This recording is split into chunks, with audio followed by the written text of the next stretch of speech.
हम सूफी गाते हैं, हम कव्वाली गाते हैं, हम कुछ भी गाते हैं, लेकिन पहाड़ी से जो हम कनेक्ट कर पाते हैं वो हम इन गानों से नहीं कर पाते। पहाड़ी गानों में सुकून है, तो सुकून ही महसूस होता है उन गानों को गाते हुए।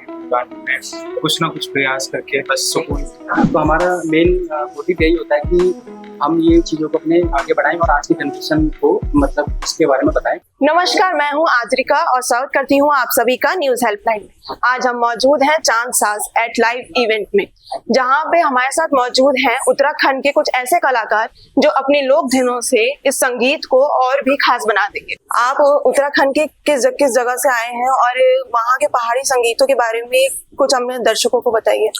तो बेसिकली हम दोनों भाई हैं और हम टिहरी से हैं, बिलोंग हम टिहरी से करते हैं। उत्तराखंड में एक डिस्ट्रिक्ट है टिहरी, वहाँ से हम बिलोंग करते हैं, लेकिन अभी हम देहरादून में रहते हैं।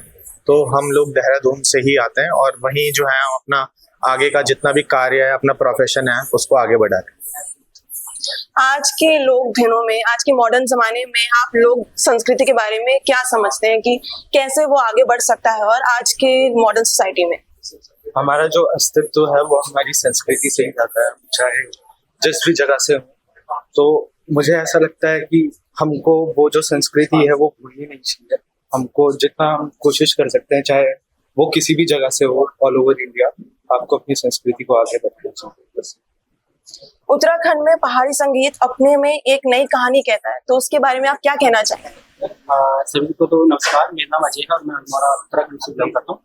और सबसे पहले तो मैं ये कहना चाहूँगा कि हमारे जो उत्तराखंड का फोक है, जो हमारी वहाँ की विधाएं हैं, जैसे जोड़ा चाचड़ी न्योली होती है, तो आजकल की जो जनरेशन है वो काफ़ी इन चीज़ों से मतलब वाकिफ नहीं है इतना। तो हमारा मेन मोटिव यही होता है कि हम ये चीज़ों को अपने आगे बढ़ाएं और आज की जनरेशन को मतलब इसके बारे में बताएं। और हम ये चाहते हैं कि जैसे भोजपुरी इंडस्ट्री और पंजाबी इंडस्ट्री भी ग्रो कर चुकी है ग्लोबली, तो हम अपना उत्तराखंड का जो इंडस्ट्री है वो भी ग्लोबली मतलब प्रमोट करना चाहते हैं, और यही प्रयास है। अच्छा, तो आप चांद साज इवेंट में आए हैं, तो यहाँ पे आके आपको कैसा महसूस हो रहा है, कैसा लग रहा है आप यहाँ पे आके? चांद साज इज ऑलवेज सो ब्यूटीफुल, मतलब यहाँ के लोग और मैम इतनी अच्छी हैं, तो बेसिकली हमें बहुत ही ज़्यादा अच्छा लगता है यहाँ आके। और हमेशा यहाँ जो लोग आते हैं वो बेसिकली वो लोग हैं जो दिल्ली में इसलिए रह रहे हैं क्योंकि उनका जॉब है और वो अपने पहाड़ों से थोड़ा सा दूर हैं, तो फिर वो यहाँ इसीलिए आते हैं कि ताकि वो अपने पहाड़ों को फील कर पाए हमारे गानों के थ्रू। तो इसलिए काफ़ी अच्छा लगता है और उनका हमेशा अच्छा ही रिस्पांस होता है और हम भी अपना बेस्ट देते हैं कि उन्हें हम ऐसे वर्चुअली पहाड़ों में ले जाएं अपने गानों के थ्रू। चांद साज में आप कौन कौन से पहाड़ी गाने गाने वाले हैं, कुछ उसके बारे में बताइए। चांद साज में हम हमेशा ही कुछ ना कुछ नया करते हैं। इस बार का चांद साज कुछ अलग होगा। हम न्योली, जोड़ी, चांचड़ी, हमारे बहुत सारे फोक गाने हैं जो हम उत्तराखंड से आप लोगों के लिए लेके आए, तो काफी मजा आया। आज के जेन ज़ी जनरेशन को आप पहाड़ी गानों के बारे में क्या कहना चाहेंगे, क्या संदेश देना चाहेंगे कि वो कैसे सुने?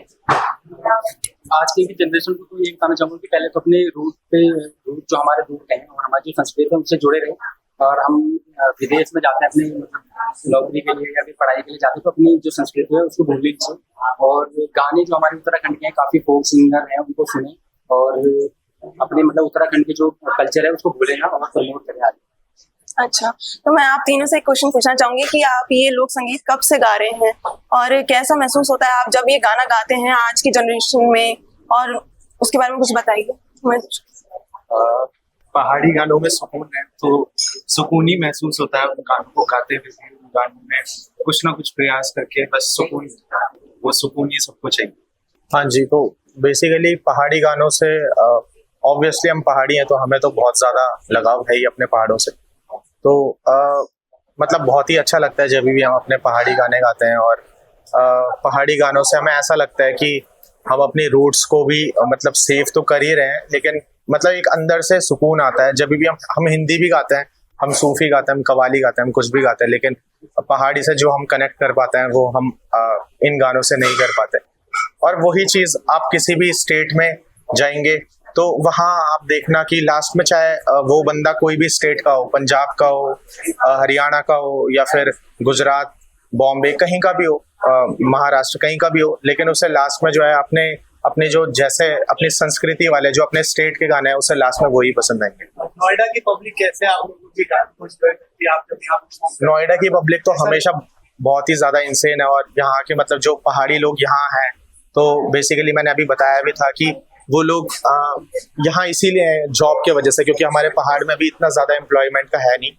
ऑब्वियसली आगे बहुत ज्यादा होगा, लेकिन अभी थोड़ा सा कम है, जिसके वजह से वो यहाँ रहते हैं, मजबूरन यहाँ रहते हैं। उनकी कोई मजबूर मतलब उनको कोई वो नहीं है कि वो उन्हें कोई शौक नहीं है कि पहाड़ छोड़े, लेकिन वो इसीलिए छोड़ते हैं क्योंकि एम्प्लॉयमेंट की वजह से, और वो यहाँ रह रहे हैं।